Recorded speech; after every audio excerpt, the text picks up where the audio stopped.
You're ready. You got to hold me with the words. Because if you Good morning, everyone. There's so much to talk about. All right. Let's see. Are there any more sheets? Are there any more?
All right, our blessing over Torah Study.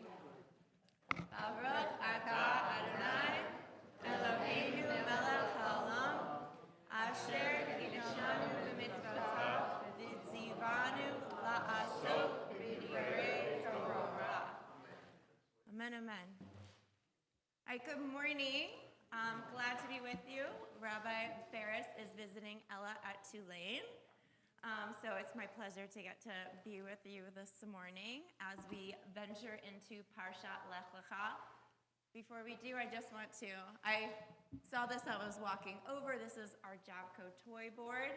Should you be so inclined and you want to buy a toy for a kid who's in the adoption or foster care system, over here it says their name, their age, and what they want for Hanukkah.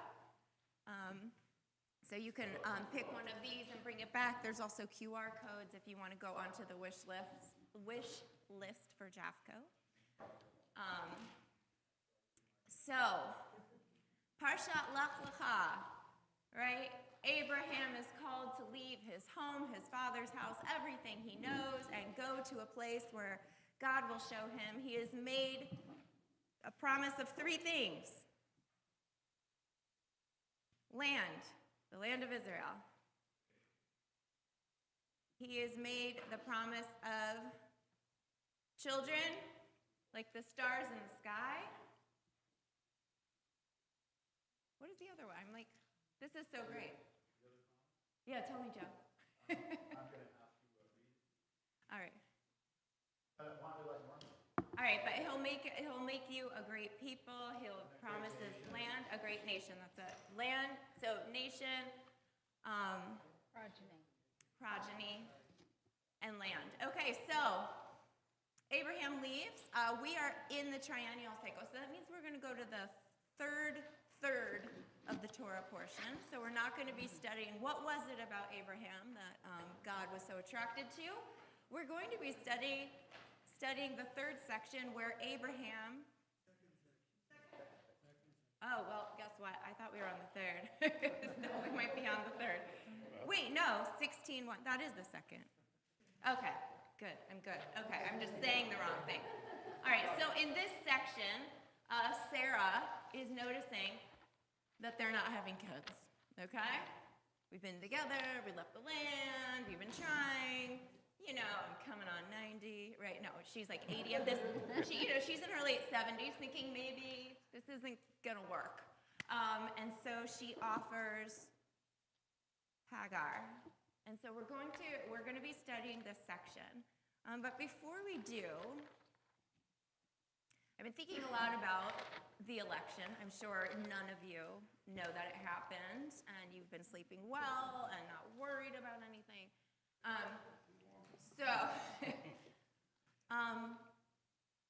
There's this really interesting story about the creation of man. Before God decides to create humanity, that God consults with the angels, and the angels are fighting over whether or not God should create humanity. And justice says, you should create human beings. They're going to set up court systems. They're going to, pursue justice. Peace says, do not create man. They are going to fight. And I'm not just talking over important things. They're going to fight over anything and everything possible. There will be no peace. Loving kindness says, create humanity. They're going to do all of these acts of love. They're going to love so deeply and passionately. And truth says, don't create humanity. If you would believe the lies that they're going to tell, it's horrible. And so according to Midrash Rabbah, what happens? God takes truth and throws truth to the ground and creates humanity. So the Kotzker Rebbe actually says, okay, why does God throw truth to the ground and not peace? And he answers, of course, his own question, because that's what rabbis do, right? Aren't I so smart? Okay, so he says, God throws truth to the ground and not peace because when we put our own truths aside, then we can make peace. And a lot of our fighting has been because we see the truth, and it's so obvious to us, right? I know it's true for me. My truth is my truth, right? And we think that only if everybody knew the truth. So how are we going to create peace, and how are we going to maybe let go of our truth a little bit and so we can create peace? So here I want us to talk about what does it feel like to be really seen? What does it feel like when somebody sees you, when they get you, when they hear you? What does that feel like? Let me hold on to it. Do we all have a moment where we felt seen and heard? Okay. Maybe we want to share. Maybe we don't. We can get, yes. Yeah, perfect. Well, it feels empowering. Beautiful. It feels empowering. I love it. So some of the work I do is with couples, right? Couples preparing for marriage, or those who maybe want a little brush up because they're struggling in their marriage. And one of the exercises I do with every couple, no matter what, is an active listening exercise. That a lot of the times when we're fighting with someone that we love, or our partner, or fighting with people on the internet, right? All we really want is active listening. I hear you. This is what you're saying. This is why you think and feel that way. And this is how it's making you feel. Guess what? Often you don't have to agree after that. People just want to be seen and heard and felt. And so we're going to look into our text today to see what happens when we have acknowledgments. Okay, so we're going to start with Genesis chapter 16. We're only going to read verses 1 through 3. Okay, so tell me what page we're on. 110. 110. We're on page 110. I put it on my teacher copy, so. Okay, we are on page 110. Will you read for us? Verses 1 through 3. Sarai, Abram's wife, had borne him no children. She had an Egyptian maidservant whose name was Hagar. And Sarai said to Abram, "Look, the Lord has kept me from bearing. Consort with my maid. Perhaps I shall have a son through her." And Abram heeded Sarai's request. So Sarah, Abram's wife, took her maid, Hagar, the Egyptian, after Abram had dwelt in the land of Canaan 10 years, and gave her to her husband Abram as concubine. All right, thank you. We're going to pause there. Okay. This is good literature, right? What's the problem? Infertility. Infertility. Abraham is supposed to be the father of a great nation. Sarah's window has long since closed. Right? So what is the solution proposed? Surrogate. Surrogate. All right, whose idea? Sarah. Sarah. Right, and by the way, Sarai and Sarah are the same person, Abram and Abraham are the same person, so you might hear me use both names because at this point in time, they're being referred to as Abram and Sarai. But after a name change, right, we usually use that new name. So, okay, so what did Sarai want? Okay. Do we know what Abram wants to do? No, we don't know his feelings about it. We know he goes along with it. What about Hagar? Do you have any insight on her feelings? No, she has No. She has no right. She has no rights. All right, she's being given. Okay? So we don't know if this is an honor, if this is Handmaid's Tale, right? Guess where they got that idea? Okay? All right. Notice, I want you to just notice, what does Sarah refer to Hagar? How does she refer to her when she speaks? My maid.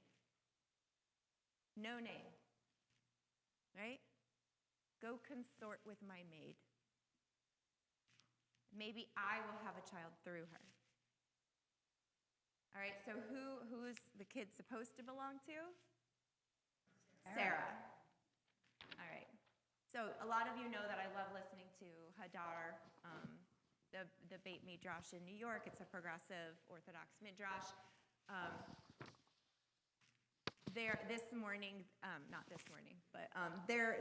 Torah reading for this week actually imagines what if the women had raised this child together. How beautiful would that have been? And looks forward to another child who is raised by his birth mother and his adopted mother, Moses. Okay, so it's beautiful, but not what we're talking about today. Okay, so notice that Sarai calls her my servant, but the Torah refers to her by name, right? If you come every week and study Torah, you will notice that a lot of women play parts and do not have names, right? Hagar has a name. Okay, so now let's do just one more verse, right? All right, you want to do it, Bobby? Somebody who's reading. It's only one more verse. He consorted with Hagar, and she conceived. And when she saw that she had conceived, her mistress was lowered in her esteem. Okay, perfect. That's where I want to stop. Because now we're going to go to our text sheet, number 1, from Breshit Rabbah. Okay, because what do we have? You read this. He cohabits with Hagar. She conceives. Her mistress is lowered in her esteem. All right, so we have to wonder, what does that mean? Is that internal? Is it how she's walking around acting? Yes. Oh, sorry. I know, the mics. Good morning. I think basically like Hagar becoming pregnant and giving them, I guess, a child basically, it's like at first it was a good idea, then now it's like, uh-oh, challenge. It could be challenged for my spot, basically. So. Okay. All right. So sounded like a good idea. Something's gone awry.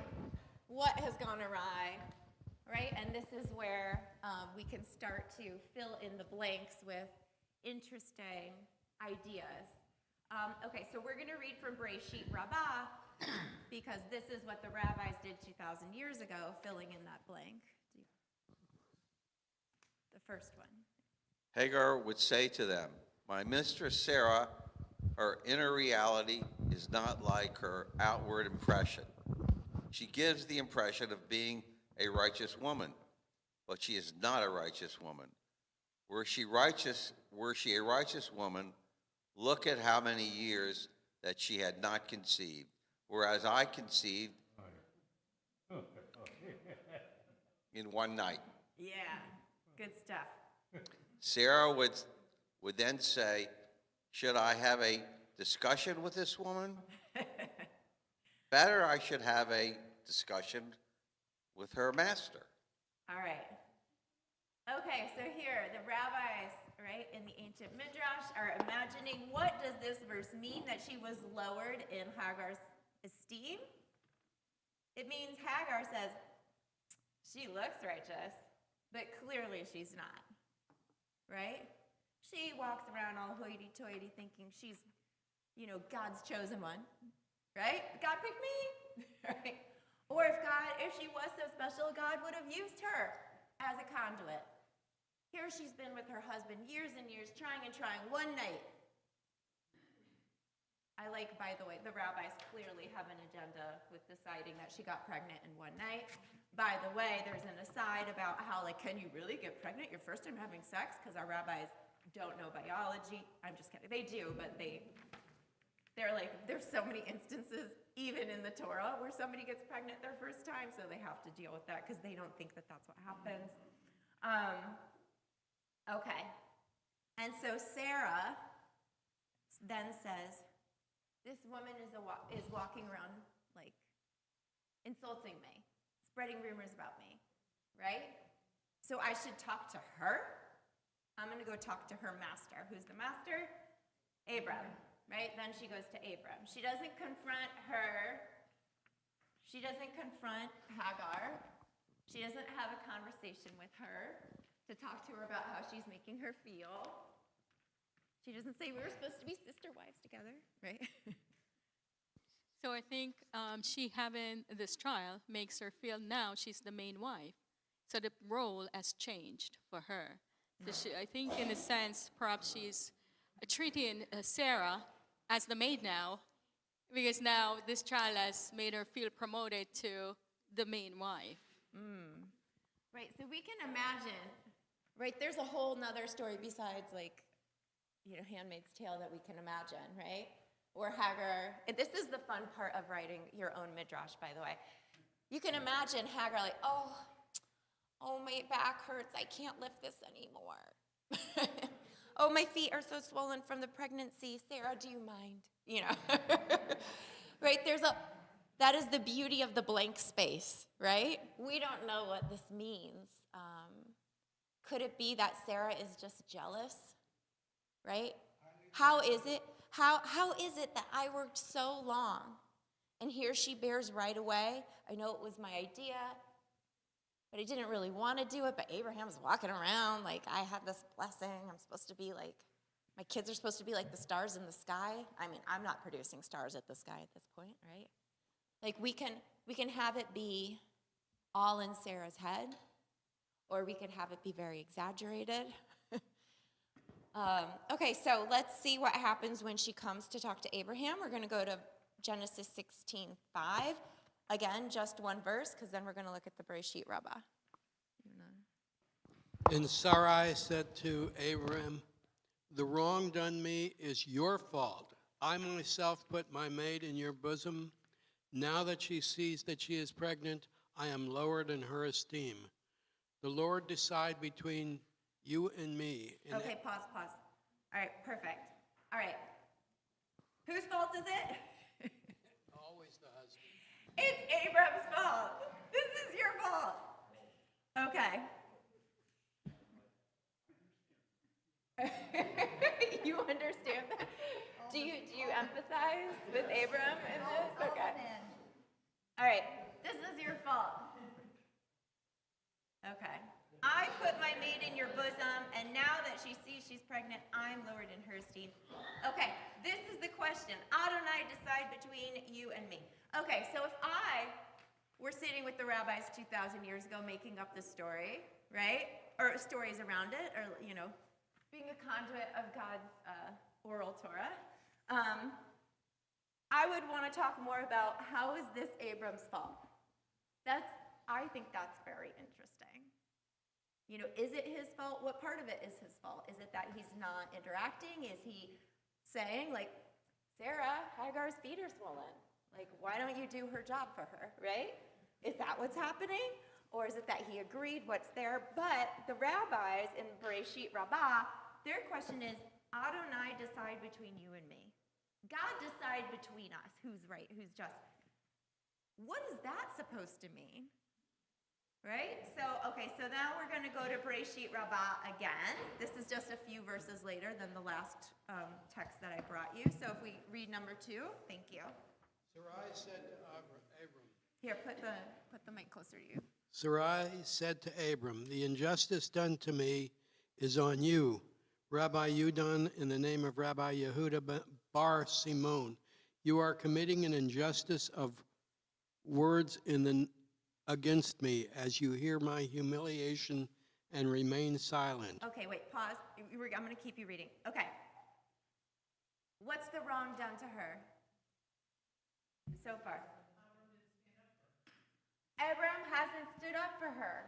You're watching this happen, and you say nothing. Okay. He's probably happy she's pregnant. By the way, the reason the Hamasi, right? Hamas is not just a name of a terrorist organization. In Judaism, Hamas is violence. So this word injustice done to me is really like this violence being done to me, right? Maybe it's just words, but it feels violent. It feels like a violent attack. Okay. All right, we keep reading. Rabbi Berachia. Rabbi Barakiah said, in the name of Rabbi Abba bar Kahana, Sarah said, I have a grievance against you. This is analogous to the 2 men incarcerated in prison. Once it happened that the king passed by, one of them said to him, take up my cause for the wrong done to me. He said to the jailers, free him. His counterpart said to him, I have a grievance against you. Had you said, take up our cause for the wrong done to us, just as he freed you, he would have freed me.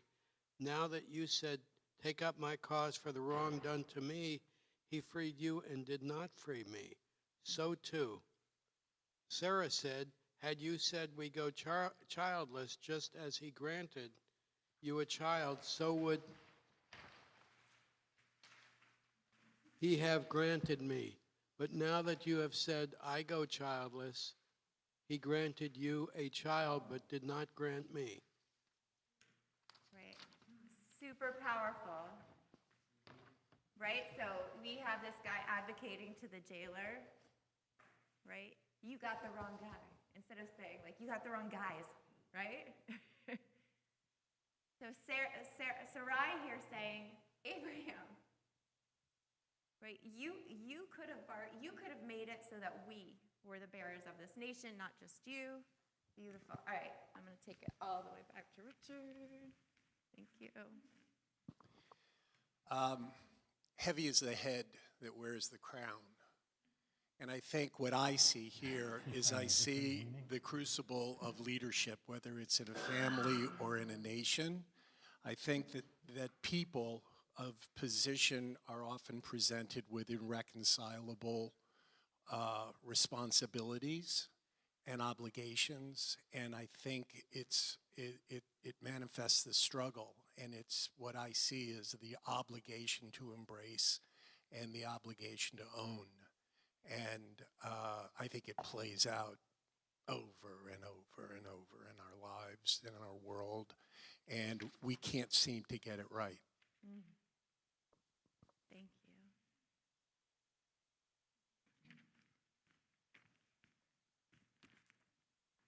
Clearly, Sarai was very prophetically advanced medically to know exactly who, how babies are created, and the fact that, the male has a role as well. Okay, so that he could have advocated. He was the prophet here. He could have well, she too. Could it be that Sarah had hoped that Hagar would not get conceived? That way she could blame Abraham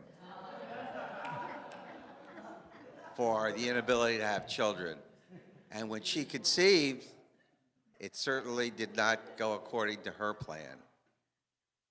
Okay, I love that, And and I feel like you also, were you a rabbi creating commentary around it, you would use like when Sarah laughs, right, and says, "You really think my husband's gonna perform at this late stage, right?" And then God changes the words, right? To you think I could get pregnant at this point? not my fault, yours. And when Hagar gets pregnant, All right. So yes, Shelley. This is fun. Just one other thing, and that's about like being a team. As a married couple, you're a team. And so even from the beginning when she offered up her maidservant, there could have been a discussion where they really delved into that a little bit deeper in terms of what does this mean and how does this play out for us? And that may have prevented some of the communication issues after the fact. Yes. Right. Again, there's a blank space. What was the whole conversation? There's no conversation. She just says, maybe you should consort with my maid. In the next scene, he's pregnant with her, right? What was the conversation? Was she saying it in desperation and honesty about wanting to have a child? When she says, this too, why aren't you advocating to Hagar that it's actually our kid?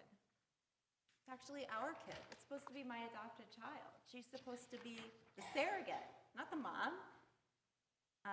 There's so many blank spaces for us to. There are blank spaces, and it seems to me that Abraham kind of comes off, or Abram comes off, kind of a wuss. He's not. He is not. His wife says, "Do this." You don't hear any argument from him. You don't say, "Are you sure you want to do this?"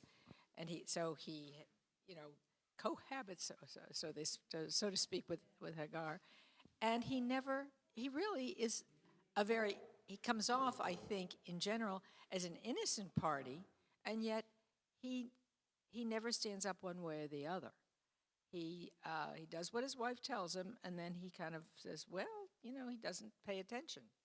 And he's not seeing what's happening between Sarah and Hagar. He's not paying attention to either of these women. He's not seeing what's happening, right? How does Sarah feel? She feels not seen. She's being disrespected by somebody who used to be her handmaiden, who she thought she could trust to be her surrogate. And now she feels Abraham doesn't see her either. She was also ignored by God, it seems, at the beginning because she has never conceived. Right. So she's very frustrated. Think about, it wasn't just Abraham who at the beginning of the Torah portion left all he knew, right? It was Sarai. She was supposed to be the mother of this great nation. And now it's like she's losing that promise. Who is seeing here? Who's hearing here? And I love that it's not just her handmaiden who's come all the way from Egypt, who's probably her best friend, right? Or her husband. But where is God in this? Where is God? Did she not sacrifice the same way as Abram? This is very problematic for me in many ways. It's the first time that a woman refers to another woman as a possession. Hagar is not a possession. She's a human being. She has feelings. She has thoughts. Nobody is asking her, do you want this? Yeah. And I'm assuming that she wasn't asked either, do you want to leave Egypt, which is another lech lecha. She was just taken. Thank you. And it's very problematic for me. Nobody's asking another human being, what do you think, what do you want? She's just a possession. It's like she's dehumanized. Thank you. Okay, so I just want to we're about to do a gut check, but I want to look at the Hebrew. Okay. I'm writing in block. Look at that. Isn't it nice when block and cursive are almost the same? It makes it easier. Okay, so this is Hagar. This is Hagar. That's her name. What happens if I do this instead? It's Hagar, the stranger. Who were we in Egypt? Gerim. So here, there's a lot to be said about how we treat an Egyptian and then how the Egyptians treat us when we are in similar positions.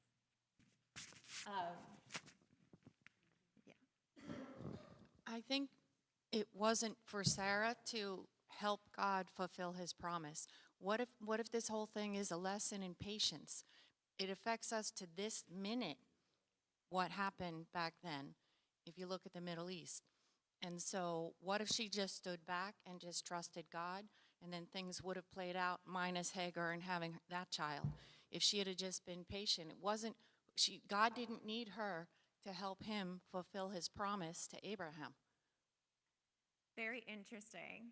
That's very interesting, because I think there are moments, right? A lot of the Kabbalistic understanding is that God does need us to push God's agenda. But I love what you're saying, and it's supported by the text, so it's very interesting. Yeah. So I might be jumping a little ahead with points with this, but at least how I kind of read it was, and the thing I like about Judaism is they say when you get married, your souls get entwined forever. Yeah. So I kind of saw it as a communication thing, yeah, but more like in marriage, isn't it supposed to be when one falls, the other picks you back up? So if she was wavering on whether you believe like God left her behind, or she wasn't waiting long enough, or she was doing something that like morally they wouldn't have thought was right, then shouldn't Abraham have stepped in and been like, all right, let's keep the faith, let's wait. No, I'd rather just be with you and live the way we're supposed to, and then God will fulfill it, like we see later women do for their husbands. Like, all right, hang on, take a step back, like, because if your sins carry with each other when you go into the afterlife if you're married. So then it's up to both of them to help each other stay on the right path. Beautiful. Okay, so there's so much. Okay, so I want to just 16:6 really quickly. Abram says to Sarai, your maid is in your hands. Deal with her as you think right. Then Sarai treated her harshly, and she ran away from her. Okay, so I want us to just pause. It's what I love to do when I read text, to pause and imagine your Sarai. Just pause. How are you thinking? How are you feeling? Where was my Besheret, right? What happened with this woman? Am I glad that she ran away? Am I terrified that she ran away? All right, now pause and think if you're Abram. How are you feeling in this moment? Been so Probably confused. You do what you want. Should I have done more? What should I have done? How is he feeling that his future generation is no longer with him? All right, and how are you feeling if you're Hagar? Pregnant, alone in the wilderness, no tribe, How are we all feeling?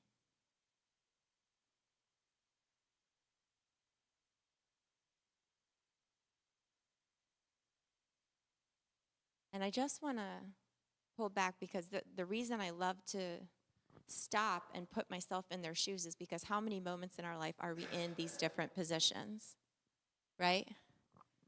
Abram, who did as best he could.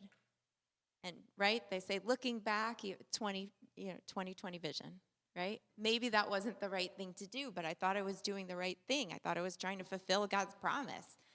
Maybe I should have spoken up, but when I speak up, I get in trouble. Right? And can't we all relate to that? Where we make choices with the best information that we have, and looking back, that was definitely not the right choice.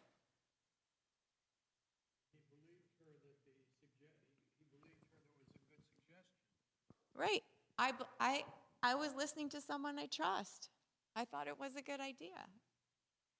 And then how many times do we feel like Sarah? Do we feel slighted? That our ego was hurt? That our friends stood around and said nothing? How many times do we lash out because we're angry and then immediately regret it? We weren't our best selves. And then, how many times do we feel alone? Bobby. One last comment. At the very beginning, Sarah makes a huge mistake. She gives Hagar to Abraham as his wife. I don't know what other alternatives she had, but that immediately elevates her to a whole different status, and things begin to unravel at that point.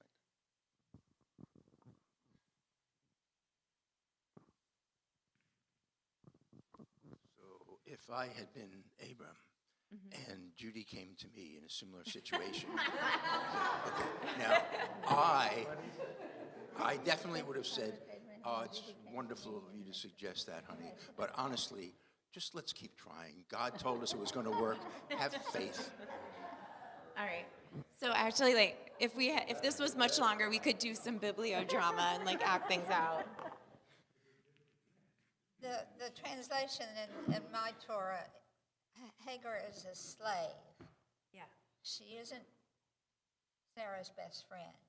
She has no status. She doesn't even have a name when Sarah gives her to Abram. So that she then takes on the heirs of someone who has status would be very difficult for Sarai to deal with. Beautiful. Wait, okay, and then one. But also, in terms of society at that time, if a man took a woman and made her pregnant, she became a wife to him, because if nothing else, but for the protection of the children in the future. So there were no women put out, pregnant women put out on their own.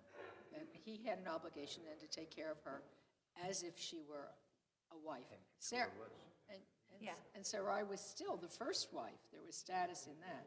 But now all of a sudden there's conflict. Right. Okay, will you pass it back? Yeah. Thank you. So in this story, God is a micromanager because he then later, which I don't believe, but whatever. Okay. So in this story, he is, or they are, whatever. And he comes in later and says, don't worry about it, you're going to be pregnant. Okay, so why didn't he say this to begin with? And he could have avoided this entire thing. That's really, it's all his fault. I'm just saying. Right. Oh my gosh, it's like we're back in the Garden of Eden, right? It's the snake blames the woman blames the man, and who does he blame? The man blames God. You gave me her. What'd you do, right? There you go. So, yes, in those times, Hagar was a slave. She had no rights. She was property.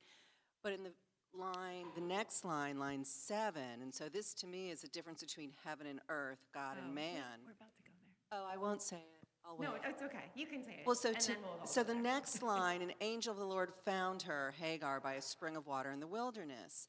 And so, yes, she in material, physical world, in man's world, was a slave. She was property. She was nothing.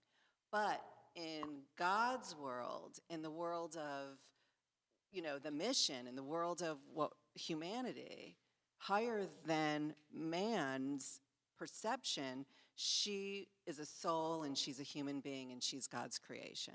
Beautiful. Right. The first thing we learn is that we are all made in the image of God, right? Including people from different areas and different stations, even people who vote differently than you. That is the living image of God. Looking at the way you put the dots in Hagar, it's a foreshadowing as far as I'm concerned, because she has a hay that usually indicates God's presence. So when God hears her later on crying, Malach Hagar, it's God hearing, it's not the angel hearing. Yes. It's right there. So who are we to question God's judgment or intentions? We're only humans. We may be created in God's image, but we do not have the encompassing knowledge and plan that God has for us.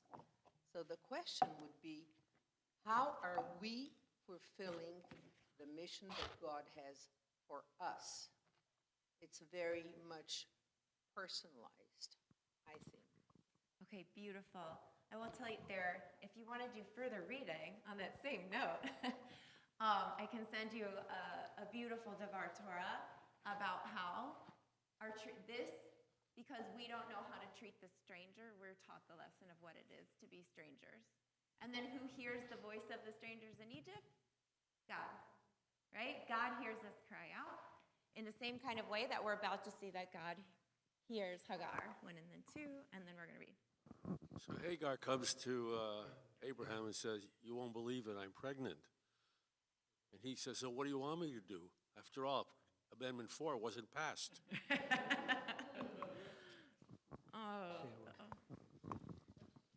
Okay, so a man listening to someone he trusts, his wife, about a good idea, if they go ahead and go forward with it and it doesn't work out, happened before, right? Adam and Eve.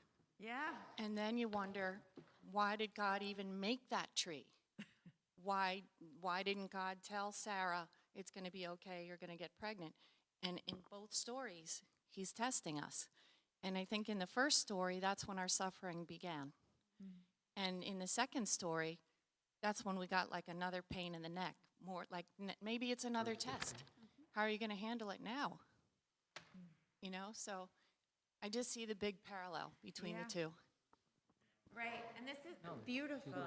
And this is part of psychology too, right? That we keep, Musar says, it does not as psychology, but they say it's your spiritual report card, right? When you keep having to learn the same lesson again and again, right? So could it be where Hagar is put in as Sarah is made much more than beyond Abraham and Sarah, but God's plan for her to carry the seed for Abraham for a purpose? Beautiful. Okay, so there are people who believe God wanted us to eat from the tree of the knowledge of good and evil, right? And there are people who, right? What are we going to learn right now? That she is also going to be the mother of a great nation. So let's go to Genesis 16, verses 7 through 11. 16, 7 through 11. That were in our books.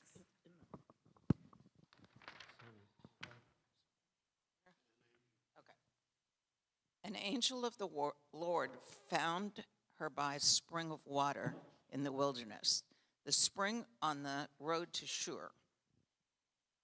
And my eyes are not very good here. And said, Hagar, slave of Sarai, where have you come from, and where are you going? And she said, I am running away from my mistress Sarai.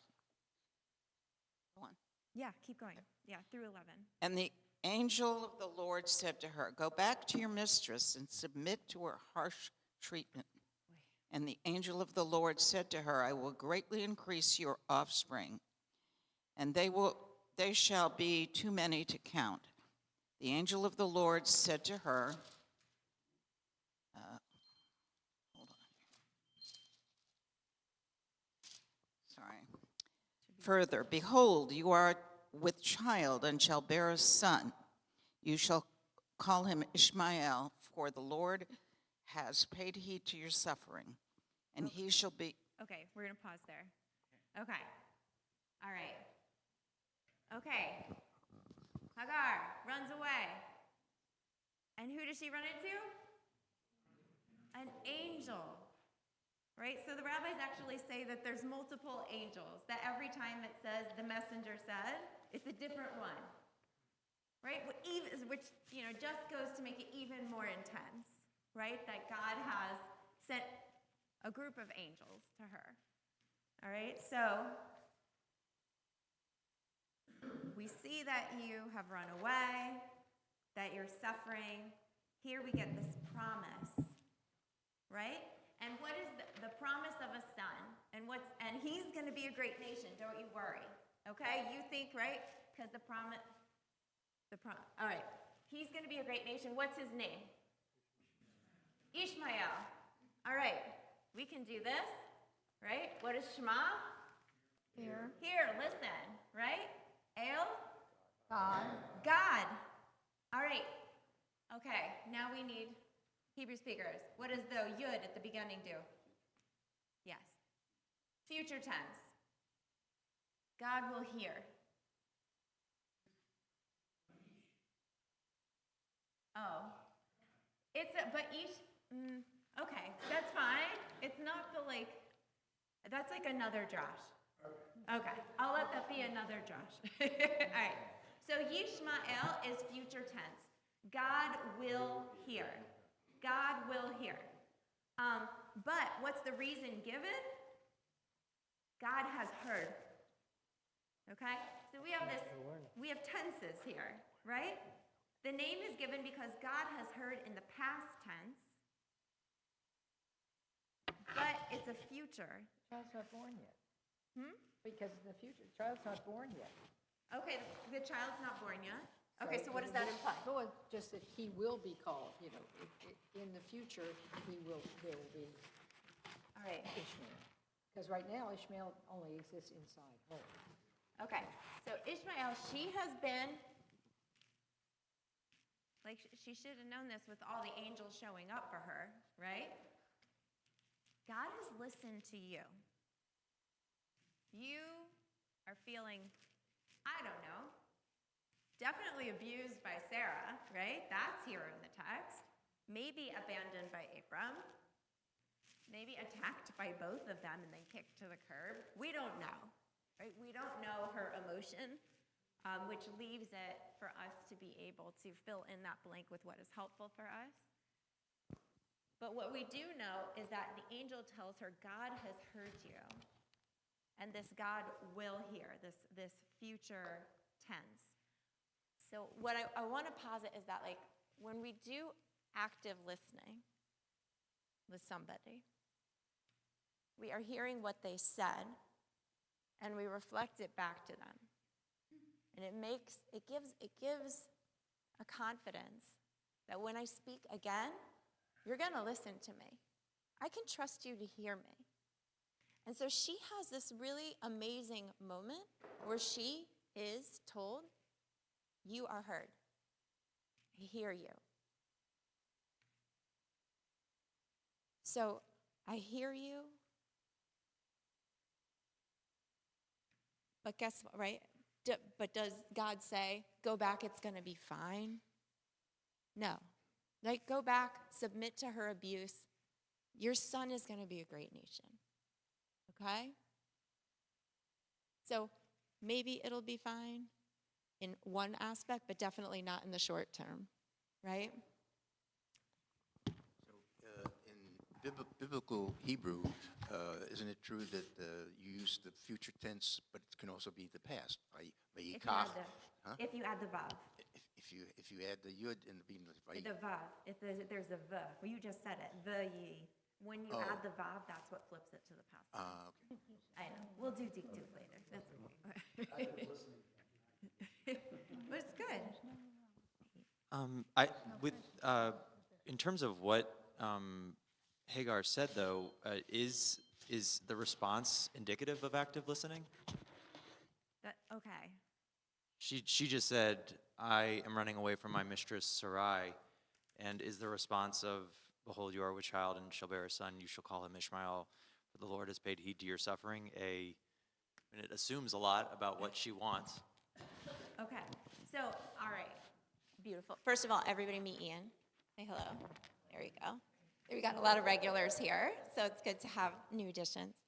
That's a good question. So, first of all, with active listening, it means that you're reflecting back, this is what I heard you say, and this is how I hear you feel. It doesn't mean that I'm going to necessarily change behavior. What's interesting about this is kind of that I hear and I know how you feel comes before she talks. Right? It says here, Hagar, slave of Sarai, right? Where have you come from? Where are you going? I'm running away. And the messenger says to her, go back and submit to her harsh treatment. So I know that it's rough for you. So it's a good question. Maybe I'm stretching too much, maybe a little bit. But I do think that it's very interesting that God, via the angel, is the one who names her son. And that maybe there's something in that. That's one of the great gifts that you get as a parent, to get to pick your children's names. And this woman on her own, she would have gotten to pick his name. Actually, women mostly pick the names, if you haven't noticed in the Torah. But God takes that away from her, but gives her this reminder in the name, right? And maybe the future tense is there, right? I listened to you, and I will listen. I will listen. I will hear you. All right, and then just to close the thought, the address of the angel is actually very conservative. Don't rock the social hierarchy, but you will get a future reward. So I think that's probably why the future tense is used. Beautiful. Yeah. I would suggest that you pause and focus on the question. Where have you come from and where are you going? I think that's the ultimate question. Yeah.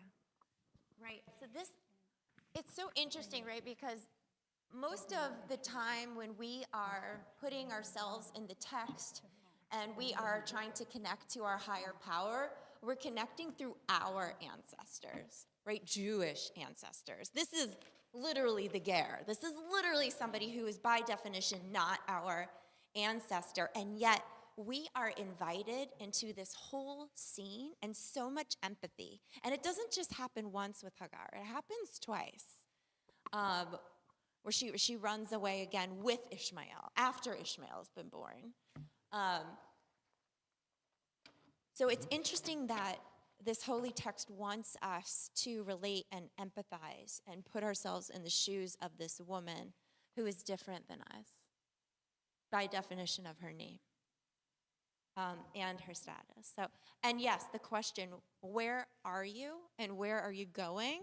That is a great sign to have on your wall or your mirror or wherever all the time, right? Because if you don't have a goal, right, any road will get you there. Also, by the way, lyrics from Cotton Eye Joe, right? Where did you come from? Where did you go? Where did you come from, Cotton Eye Joe? Okay. It's really Hagar, so they ripped it off of the Bible. Okay. I want to do the next two verses because we just saw the angel, a.k.a. God, name Ishmael, this unborn child. So in Genesis 16, 13, and 14, do you want to read?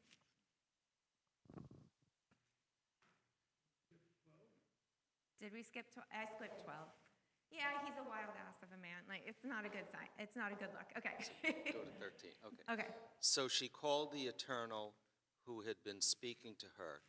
You are El roi, meaning by this, even here I have seen the back of the one who looks upon me. That is why that well, the one located between Kadesh and Bered, is called Be'er Lach Roi. Okay. All right, thank you. I gave you very hard verses to read. Okay. All right, so what Hagar names God. She is the first person in the Bible to give a name to God. And what does she name God? El Roi, the God who sees me. The God who sees me. So God says, I've heard you, I will hear you, and she names God the God who sees me. Okay. Now, I'm glad that your translation was different than mine because the Hebrew is very strange. My translation says, have I not gone on seeing after my being seen? That is a very complicated sentence. Your English teacher would make you rewrite that many times. Okay? So she's saying, I am seeing something because I've been seen. I can now see something because I've been seen. Okay, so God is helping Hagar to see something because she feels seen by God. Right? So maybe she's seeing a life. Right? It's impossible for me to stay here. Maybe she's saying maybe there is a possibility. I don't know. But she feels seen. So the angel says God has heard her. She says God has seen her. So I want to just think about the fact, think about that. What does it mean to be heard versus seen, or heard and seen? There's something there.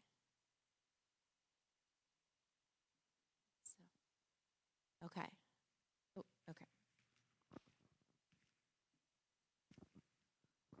The verse we skipped, the translation is completely different because here it says para Adam, which is like a cow, man, or a red cow. To the conversation. Not well, right. So it's different. It does not relate to you. We're trying to bring over. I'm trying to. So I did skip a verse where it's a weird comment on who Ishmael is going to grow up to be, but it's not germane to the conversation about the interaction between. Maybe it is, but I didn't want to get into it because obviously we would fixate on it. Hagar and the angel and feeling seen and heard. And the other thing about putting yourself in the position of these two women, basically these two women were miserable for the rest of their lives because Hagar had to go back and suffer all the insults from Sarai, and Sarai was unhappy because now Abraham had a different son, and she was brushed to the side for several years until Isaac was born. Well, okay. Until Isaac's passed. Yeah, I haven't commented until now because this story always makes me feel it was fraught with problems from the beginning for everybody. And at different times I side with one, the other, both, and I still struggle with it. But anyway, in terms of being seen and heard, I think at this point in the story, Hagar is so totally desperate that she's blind to any possibilities of life at all at that point.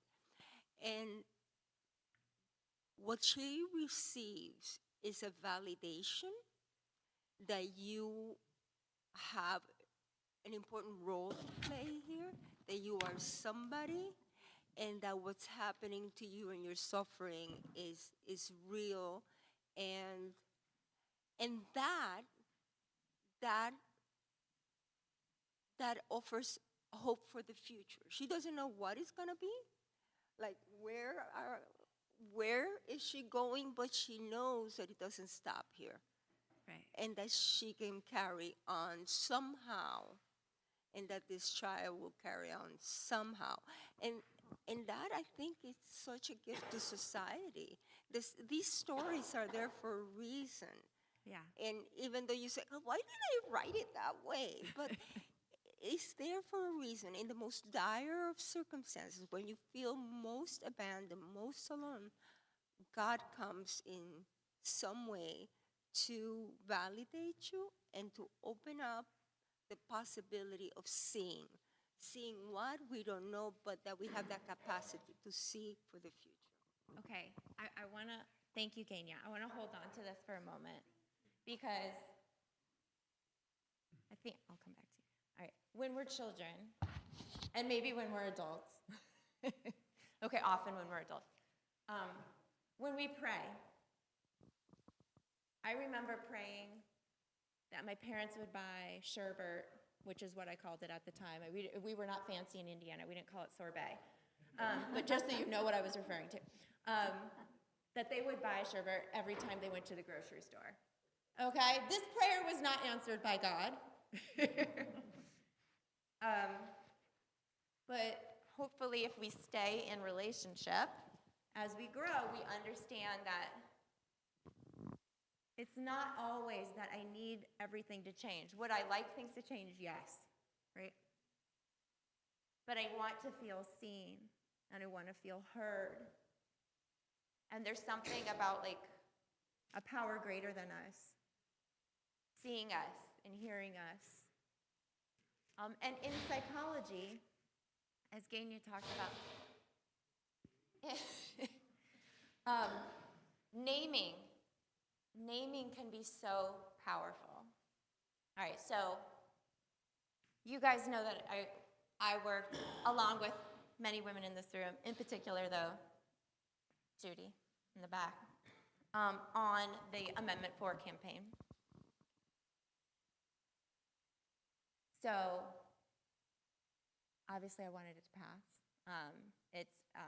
I even have a T-shirt from the NCJW that says abortion bans are against my religion. If you want to read more about that, I wrote my entire rabbinic thesis on rabbinic approaches to birth control. Now, I had all kinds of emotions. And then I got a text on Wednesday morning from a friend. I'm going to read it to you. I didn't know I was going to do this, but let me read text to you on Shabbat. That makes sense. Okay. Nikki. Here. She wrote, "You have done literally every single thing you could have done. We are resilient, and it's okay to rest and let others fight the fight when you need to." And that was the thing that let me actually start crying. I needed somebody to help name, like, how I was feeling. So what is really beautiful and powerful, there's so much beautiful and powerful in this moment, in this exchange, in this relationship between these two ladies. But we move from, I hear you, I'm gonna hear you, to you see me. And what happens is they both name. They both name. God names for Hagar what she's going through. And what she's missing is feeling heard. And then Hagar names for God how she feels. I feel seen. I feel seen in this moment. That's all. My situation hasn't changed. Nothing has changed, but you gave it a name. And that is enough to give me strength. That is enough to give me strength so I can go back. So there's on the handout, there are a few texts. I brought you the Hebrew of this because I saw you after being seen. I want to invite us to skip to that page, which I didn't name them. I didn't name the pages. I apologize. Should be page 3. So there, you can please read Avital Hochstein from Hadar's comments after we meet.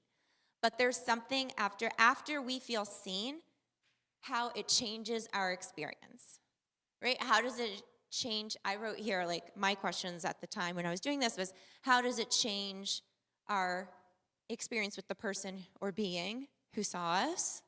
How does it change how we interact with others? How does it change Hagar? How does it change Hagar and her ability to interact with Sarai and Abram, even though they're not the ones who saw her? It gives her the strength to take all the future abuse. She feels very good about herself, and she knows at this point that she has the strength to deal with it until the baby is born. And she has another episode, of course. After the baby is born, it does yeah. give her strength and power to tolerate her existence as it is. Okay. Beautiful. Just feeling seen by someone can let us endure a lot. You think about the teachers, right? Like who see their kids, who have to go home to home situations that are less than ideal. So many people talk to me about why they don't believe in God. And I care more, Judaism cares more about how you live in the world than what you believe, okay? But I always think, what a loss. What a loss, because there are times where, right, even if you're in a loving relationship, whether it's with your husband or your parent or your sibling or what, who sees you fully? And that is a gift, to believe in something bigger. To believe in something bigger, to believe in that like unconditional love of a being that sees every aspect of you and still like gives you tomorrow or today. Here, just feeling seen and getting to name God for herself as the God who sees her and understands the complexity of her experience, her emotions, her situation. Having that companionship with her gives her the strength to go back and endure. And her son, in fact, is the father of a great nation. Great being subjective, right? Wild ass. Okay. Make a comment. I think this Torah portion from Genesis establishes Hagar in a rather privileged position in our Torah. She speaks to God, and she's given an opportunity to name God. I can't think of anyone else who is given that opportunity. So it really puts Hagar in a very privileged place in our Jewish writings. And of course, in Quran, it's even more privileged. Yes. All right, so this woman, and what does that teach us too, right? Thank you. So I have to go to a bat mitzvah, but I wanted to actually, I asked for TV to be in here. They must have been so in denial that a rabbi would ask for TV at the Okay, I can turn it up. Thank you. Oh, yeah, thank you. Thank you. Oh, look, I hit it too many times. Okay, now this is ridiculous, but we're gonna watch a clip from Inside Out. Okay, after a commercial, apparently. But I want us to like really think about like what does it mean to be seen and heard, to have something named for us, and how it can change everything. Okay, in this scene from Inside Out, if you haven't seen Inside Out, you should just know that I have a colleague whose High Holiday sermon was about Inside Out 2. Inside Out 1 got many more High Holiday sermons, okay? Okay, so this is Bing Bong. Meet Bing Bong. Bing Bong is the imaginary friend of the main character, this child, Riley. And they are in Riley's mind emotional space, and Bing Bong's magic wagon is getting pushed into the dump, all right? Um,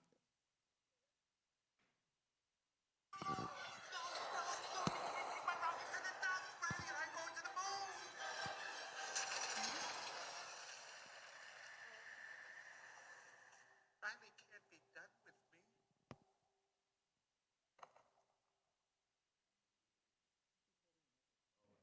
Hey, it's gonna be okay.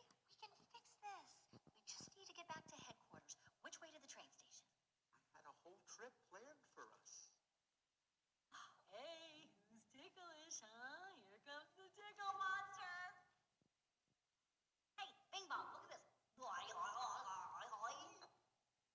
Oh, here's a fun game. You point to the train station and we all go there. Won't that be fun? Come on, let's go to the train station. I'm sorry they took your rocket. They took something that you loved. It's gone. Forever. Sadness. Don't make him feel worse. It's all I had left of Riley. I bet you and Riley had great adventures. Oh, they were wonderful. Once we flew back in time, we had breakfast twice that day. Sadness. Sounds amazing. I bet Riley liked it. Oh, she did. We were best friends. Yeah. Sad.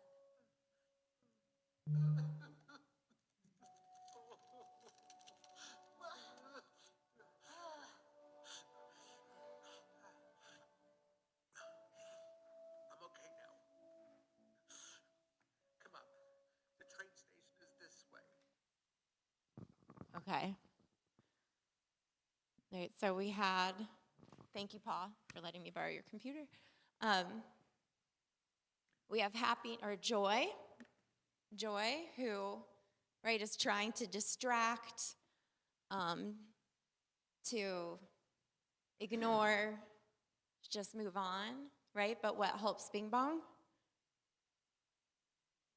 Yeah, sadness actually sits with Bing Bong and helps Bing Bong to name how he's feeling.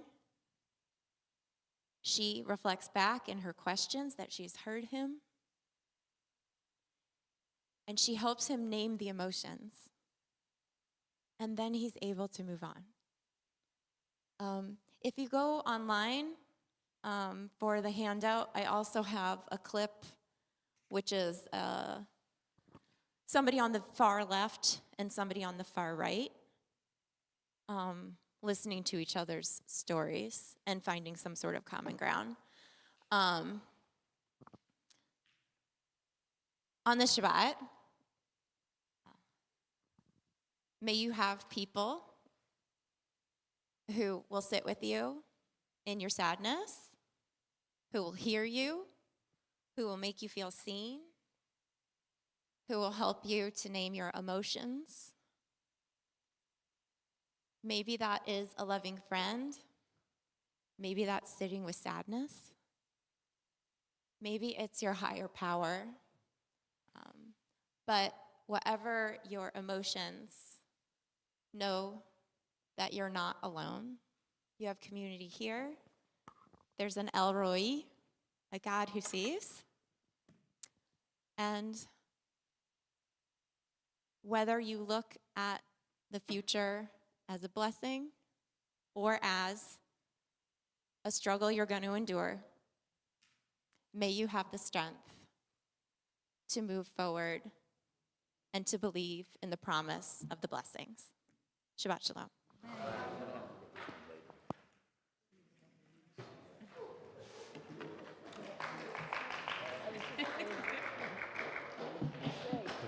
I'll get to that. One of the frustrations of living with somebody who cannot. Yes. You got that? I can't. You're ignoring me. No, it's not ignoring me. Well, you want to be used to her. Not necessarily listen to what you're trying to do. God damn it. Yeah, but I'm the one who can't hear. Is he frustrated? So am I. I mean, But I can't hear all those comments. I couldn't hear a lot. I couldn't hear a lot. And my hearing is just gone. What I did, you saw me